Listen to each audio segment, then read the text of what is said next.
I just wanted to take this opportunity to. I know a lot of you don't know me, um, but I know a lot of you have been praying for me.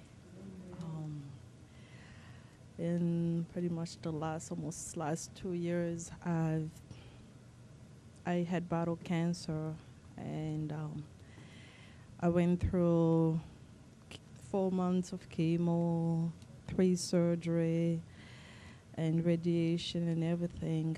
And I know each one of you had taken this personal and had prayed for me.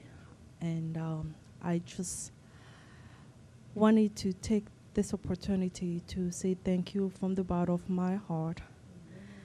And I don't know how much to repay you, but I really do appreciate everything that you guys have done for me and are still doing for me. The road was very difficult, but Jesus is the healer, and I am standing here before you through all this thing.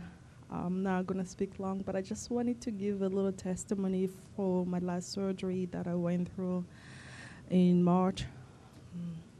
When I had spoken to my doctor, he had told me that it was going to be a 12-hour surgery, and I was a little afraid. I was like, man, that's a little too long, but I moved forward with it. But it came out, instead of being a 12-hour surgery, it was over 19 hours in surgery. And after 19 hours, the doctor was pretty much stuck. He couldn't really make everything work. So he came out and he talked to my father, and he told him that he tried everything that he could. He's just going to close me up, and then he's going to try again in 6 months. And my father just told him to close me up, and we'll let God take control. So he closed me up, and I came out. After I came out, after waking up, I kind of realized that I was put in this intense watch out, whatever they call it, every hour or every 30 minutes or whatever that was. So the nurse really, nobody told me exactly what was going on, but I had a feeling something was wrong. So I decided, I was all like in astronaut outfit and keeping me warm to keep all the laps or muscles or whatever they were keeping warm, so he won't pretty much died. So I decided to pray because I knew that if God does not intervene, then it was just pretty much bad. So I took the time. I pray. I pray. I pray. I was like, God, you have to do a miracle for my life and make whatever it is wrong to be okay. So when the nurse came, they kept checking my pulse on my surgery site and checking my pulse, but they were only checking on one side. So I asked them, like, why don't you check on the other side? She was like, no, the doctor does not want us to touch it. I was like, well, I already pray. You go ahead and check the pulse, and everything is going to be okay. She was like, no, they don't want us to touch it. I'm like, just go ahead and check it. Everything it is going to be okay. So she checked the pulse, and because supposedly I didn't have any pulse on my arteries or my veins, so pretty much the 19 hours was kind of a waste, pretty much.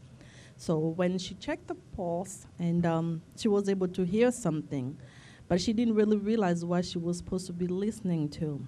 So she went out, and the next thing, I have a whole bunch of intern. I didn't realize that through my surgery, when the doctor was stuck, he pretty much brought the whole class inside of the surgery room to help him to give an idea how he can pretty much make me work. So the whole class came down and they were like, well, we hear that you have a pulse. I was like, yes, I pray. God is a healer. You guys did your part. Now I let God to do his. So one of them was like, wow, I'm going to tell you, I know they don't allow us to say this, but it's the men upstairs that really made this work because they realized that they couldn't really make it work. So finally, they got the main surgeon that came. I guess he didn't believe that it was working. So the guy came and sat down with me for over half an hour just listening to the different pulse and the artery, the vein, and I didn't even know they all had different pulses, but he kept listening to it, kept listening, and Will kept listening and kept turning and listening. I told him, I'm like, I really do appreciate everything you did for me. And I know as a doctor, you pretty much went to school and you studied hard. You did everything possible. And I learned that you really did work so hard in my life. And he told me he never worked on anybody the way he did worked on me. And somehow in his heart, he just knew that he couldn't give up, that he just had to make it work. So I'm like, I understand that you put all your effort, all your intelligence in everything possible a doctor can do, but we have a God that heals. So you did your part, and now my God did his part. So he just looked at me like, okay, this girl is lost. I'm like, no, don't worry, everything is okay. I'm going to be out of here, everything is okay.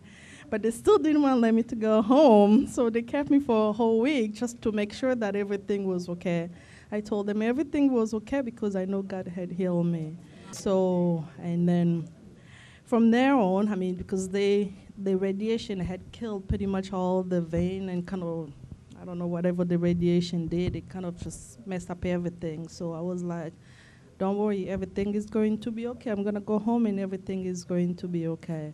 So he kept coming back and making sure that nothing was going to die after that. And I'm like, no, don't worry. Once God heals, he does not go out of whatever he already healed. So I just wanted to praise him, and I just wanted to share with you guys this little testimony, and I really appreciate all the prayer. And I will always ask you to continue praying for me. May God richly bless you. Amen.